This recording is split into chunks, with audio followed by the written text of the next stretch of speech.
I'm all in. All in declared.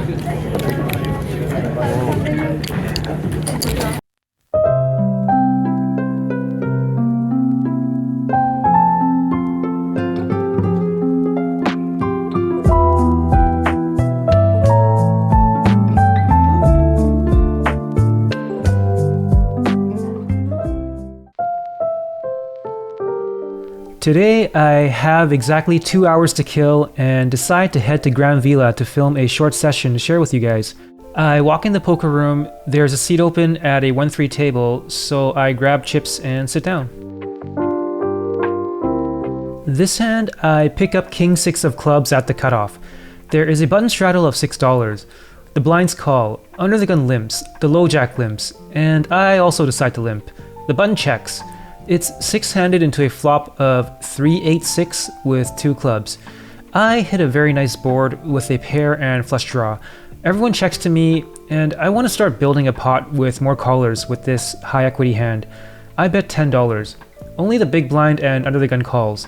The turn is the 7 of diamonds. The big blind checks, and under the gun bets out $30. Pretty good odds for my hand in position, so I call. The big blind folds. The river is the 4 of clubs, and I hit my flush card. The villain bets out $20. To me, this just looks like an obvious blocker bet wanting a cheap showdown. I have the second nuts, so I'm definitely going to be raising. There's a 4-liner to a straight on board, and the river flush card also completes the most obvious draw.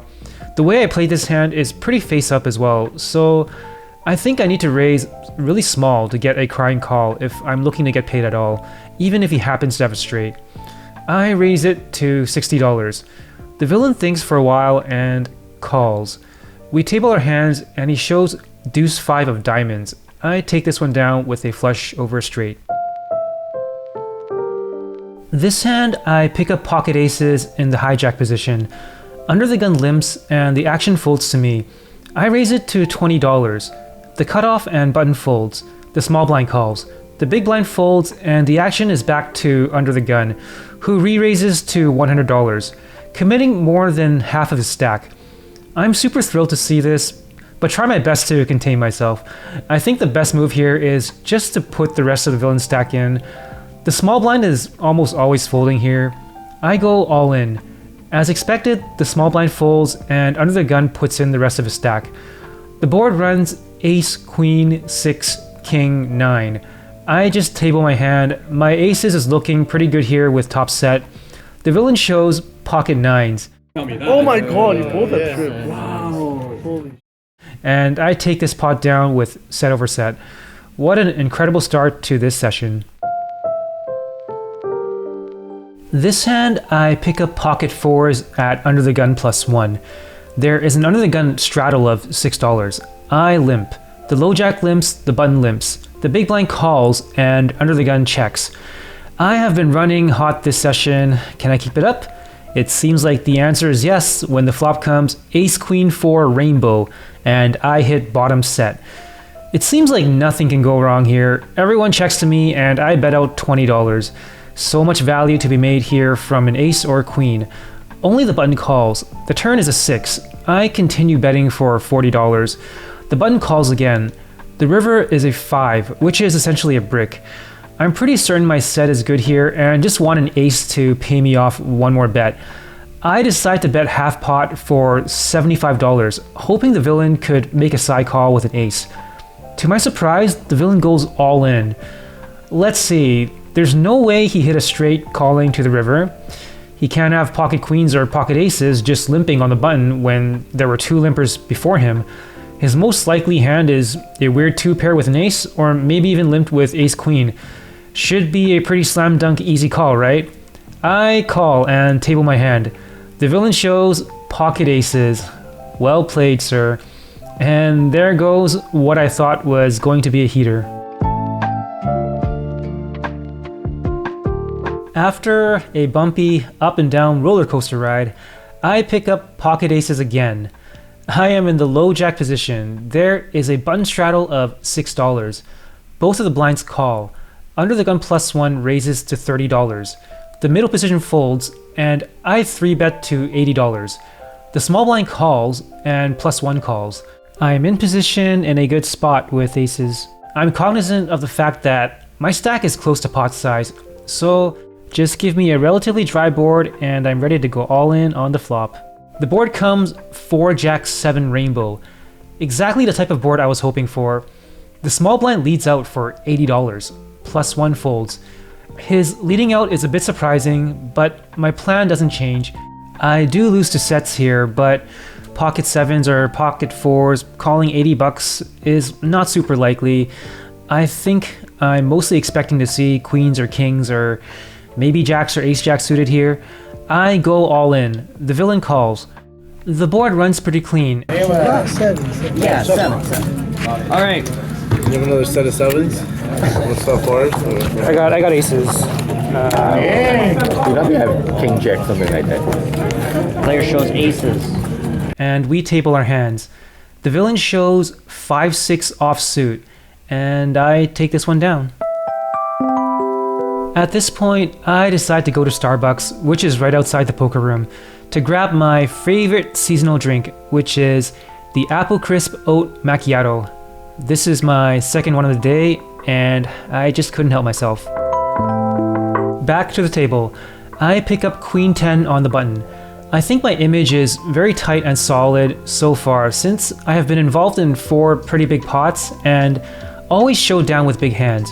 I try to capitalize on that by being slightly more aggressive and stealing pots in position. There are 2 limpers and I raise it to $20. Only the middle position calls. It's heads up into a flop of Jack 7 with 2 diamonds. The villain checks. I c-bet for $15. The villain calls. The turn is another 7, which double pairs the board. The villain checks again. My Queen 10 are pretty good blockers for Jack combos, so I'm just going to double barrel here to rep the Jack. And if I did have a Jack here, it's pretty much the nuts, so what I think I would do is bet tiny, like I'm trying to milk as much money from him with an obvious boat. In truth, I just want to fold him off hands like ace high flush draw as I unblock all diamonds, or some kind of pocket pair. I bet another $15. The villain thinks for a while and folds.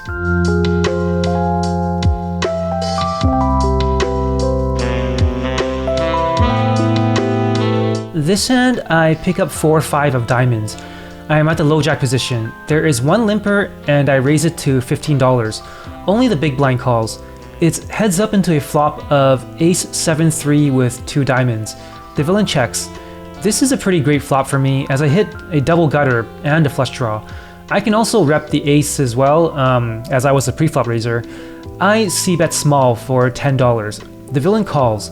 The turn is a 5, and now I pick up a pair to go along with my strong draw. The villain, however, leads out for $20. I think for a while here. I'm pretty sure my pair 5 is not good right now, but I do still have a lot of equity with my hand. I block the straight right now with my 4, and with a strong draw, I decide that it's a good spot to semi-bluff. Taking the pot down on this street would be nice. If I don't hit though, I can still decide on a river bluff, having repped strength on this street. And if I hit one of my outs, the pot will be bloated for me to get paid really big. The 4 in my hand is one of the most important factors for this move, as I can be more assured the villain won't go over the top with a 4 bet on this street when I block the straight. I raise it to $60. The villain thinks for a while and calls. The river is a queen of clubs. The villain checks. This card is most likely a brick, but it does complete the backdoor flush. I contemplate for a bit if I should barrel off here. The problem is, I do unblock all clubs, so it's a possibility that the villain can have ace-x of clubs that picked up a flush draw on the turn to make that call. I just get the sense that the villain is in check call mode here, with a really good hand or even the nuts, and I'm just gonna torch if I attempt to bluff now. If he had made a smaller blocker bet, I think a big raise would probably work better. In the end, I wave the white flag. I check. The villain shows ace 7 for a flop 2 pair. I just say nice hand, and I'm glad I decided against pulling the trigger on the river. And that is the final interesting hand of this short session.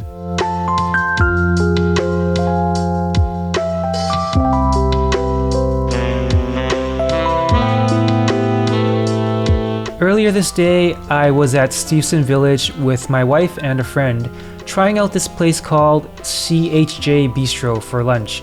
That is, I describe as Taiwanese cuisine with a touch of Japanese influence. I enjoyed the food quite a bit. Anyways, here are the results of this session. I bought in for $400 and cashed out for $730. That is a profit of $330.